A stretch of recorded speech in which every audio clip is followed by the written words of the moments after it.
औज़ु बिल्लाहि मिनश्शैतानिर्रजीम बिस्मिल्लाहिर्रहमानिर्रहीम क़ाल अल्लाहु तआला फ़िल कलामिल मजीद वल फ़ुरक़ानिल हमीद इन्नल्लाहा युहिब्बुत तव्वाबीन व युहिब्बुल मुतत्तहिरीन सदक़ल्लाहु मौलानल अज़ीम सल्लु अलल हबीब अल्लाहुम्मा सल्लि अला सय्यिदिना व मौलाना मुहम्मदिन व बारिक व सल्लिम व सल्लि अलैहि।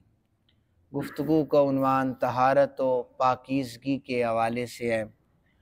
आयत मुबारका का तर्जुमा, बेशक अल्लाह खूब तौबा करने वालों को पसंद फरमाता है और खूब साफ़ सुथरा रहने वालों को अल्लाह ताला पसंद फरमाता है। नबी अकरम सल्लल्लाहु अलैहि वसल्लम के नज़दीक बहुत पसंदीदा और महबूब तरीन जो अमल है वो तहारत है।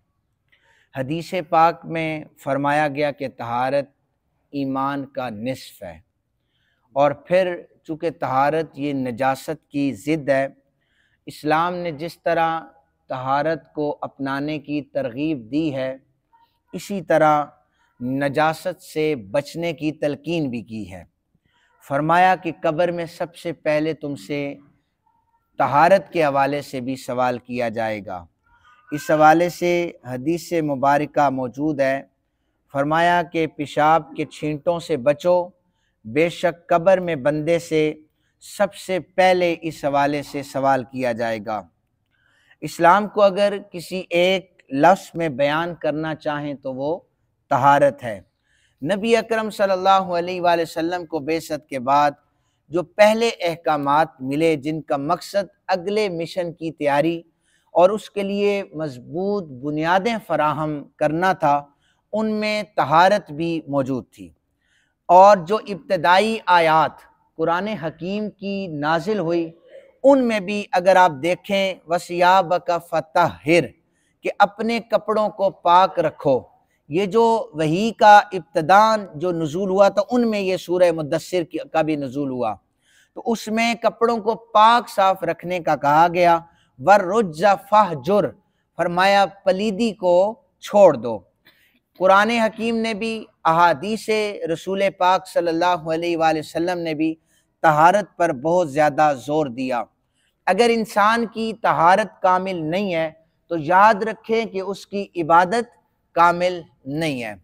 मैं आप लोगों से के सामने ये मसाइल बयान करता रहता हूँ, लेकिन आप लोग मेरे लोग हैं, मैं आपका हूँ। आप मुझसे प्यार करते हैं, मैं आपसे प्यार करता हूँ, ये याद रखें, क्योंकि मुझे यहाँ पर ड्यूटी दी गई है कि मैं आपको इमामत करवाऊँ और आप मेरे मुक्तदी हैं। एक दूसरे का ख्याल भी रखा जाता है।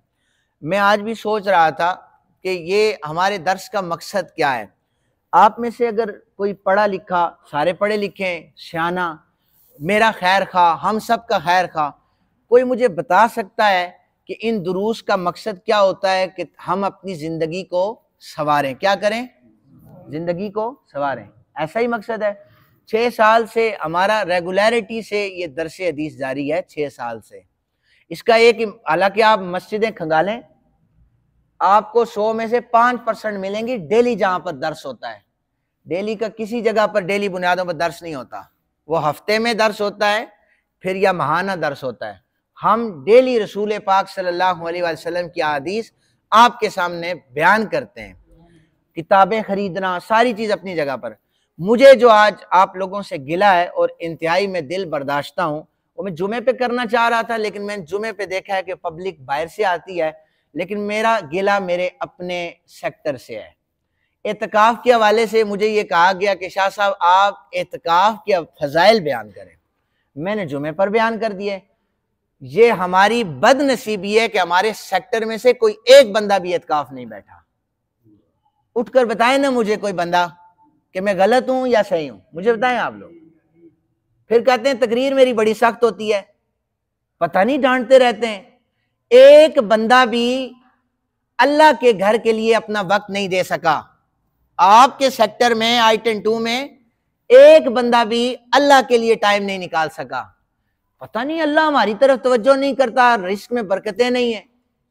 कैसे होंगी बरकतें? कहां से आपको कोई फरिश्ता आकर आटे की थैली दे जाएगा। आप जो कमाते हैं, करोड़ों कमाने वाला भी बेसुकून है, इसलिए कि जब आपके पास अल्लाह के लिए वक्त नहीं है तो उसकी भी तवज्जो उतनी होगी जितनी आप एक्सपेक्ट कर रहे हैं। ये जो इत्काफ बैठे हैं, ये मेरे चाहने वाले दोस्त हैं, ये मेरे पास जुमा पढ़ते हैं, मेरे से प्यार करने वाले हैं। ये सिर्फ इसलिए बैठे हैं, ये जुमे I11 से ही आके बैठे हैं यहाँ पर कि शाह साहब के पीछे जुमा पढ़ते हैं, हमें इनसे प्यार है, सीखने को मिलेगा। ये सेक्टर I11 से आकर बैठे हैं। खुश ना होइएगा कि चादरें लगी हैं, कोई हमारा इत्काफ बैठा है। और आप में बुजुर्ग भी हैं जिनका कोई काम नहीं है, रिटायर्ड हैं, घर में मौजूद है, और उनको देखा जाए, वो मैं जुमे पे भी अर्ज कर चुका, मार्केट में फिर रहे हैं, बाजार में, घरों के बाहर खड़े हुए हैं, लेकिन मस्जिद के इत्काफ के लिए उनके पास वक्त नहीं है। दूसरी मसाजिद में हमारे 1-2 नमाजी जाकर इत्काफ बैठे, भैया अल्लाह का घर नहीं है, यहां पर किस तरह आप आएंगे। वो हमारे बुजुर्ग बैठे हैं, तो उस दिन मुझे इनकी बात बड़ी अच्छी लगी। तेज बारिश लगी थी, ये छतरी रख के आ गए, तो मैंने इनसे कहा कि आज तो बारिश थी, छुट्टी कर लेते आप। कहने लगे कि मैंने टीवी में एक प्रोग्राम देखा है जिसमें अलामा साहब से पूछा है, नबी की गुलामी में मौत कबूल है, इसका जरा तर्जुमा करें, वजाहत करें। तो उन्होंने फिर वजाहत ये की कि देखे, नबी की गुलामी में मौत कबूल है, ये जुमला बड़ा आसान है। नबी की गुलामी में नमाज कबूल होनी चाहिए कि जब तेज तरीन बारिश हो तो उस वक्त सेक्टर I-10-2 वाले छुट्टी पर ना हो, बल्कि वो छतरियां लेकर भी मस्जिद में आ जाएं। नबी की गुलामी ये है कि जब बीमारी की हालत हो फिर भी मस्जिद में आ जाएं। ये पता है नबी के कैसे गुलाम हैं? सब ने तरावी पढ़ी, पढ़ रहे हैं ना। पहले दिन देखा था हमारी मस्जिद कितनी फुल थी, आज आके देख लीजिएगा रात को सफों में कितनी तादाद होगी। और उनमें से भी वो जो हमारे पास 40% रह जाते हैं, 8 पढ़ के सारे घर चले जाए। मुसलमान थके हुए हैं, कहते हैं फलस्तीन के लिए दुआ करें, हमारी दुआएं कबूल होंगी फलस्तीन के लिए।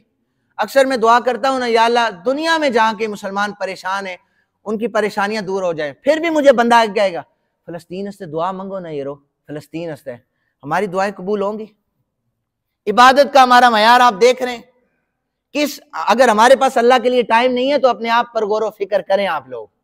मुझे तो दिल ही नहीं रहा कि मैं रोजाना आपको दर्स भी दूं। जुमे पर मैं 3 घंटे तकरीर तैयार करता हूं, मेरा सुनने वाला कोई इस पर अमल कर जाएगा, लेकिन वो इल्ला माशाअल्लाह आते हैं, घड़ी को देखते हैं, मिनट ऊपर हो जाए तो गिला भी आ जाता है मुझे। इसलिए आप लोगों को चाहिए कि बजाय इसके कि अपने इमाम पर उंगली उठाएं कि सूरत लंबी पढ़ो तो छोटी पढ़ो तो जल्दी आके मुसल्ले पे बेहो, अपने आप को सुधारने की कोशिश करें। अगर हम शरीयत के खिलाफ, मैं अगर जाऊंगा तो मैं मुसल्ला छोड़ दूंगा, मुझे इतना पता है। लिहाजा आप लोग सिर्फ जो आपका वजूद है इस पर शरीयत मोहम्मदी को नाफिज करें और आज घरों को जाकर सोचें। मैं गलत कह रहा हूं, मेरा गिरबान पकड़े, मैं बिल्कुल आपको जवाब दूंगा, मैं आपके सामने हाजिर हूंगा। अगर हजरत उमर बिन खत्ताब से सवाल हो सकता है तो मैं कोई चीज नहीं हूं, आप मुझसे सवाल करें गलत कहा है मैंने। लेकिन अगर आप गलत हैं और आप अमल नहीं करना चाह रहे, आज आपने जाके सोचना है। अल्लाह ताला से दुआ करें, अल्लाह ताला हम सबको अमल करने की तौफीक अता फरमाए। वमा अलैना इल्लल बलाग।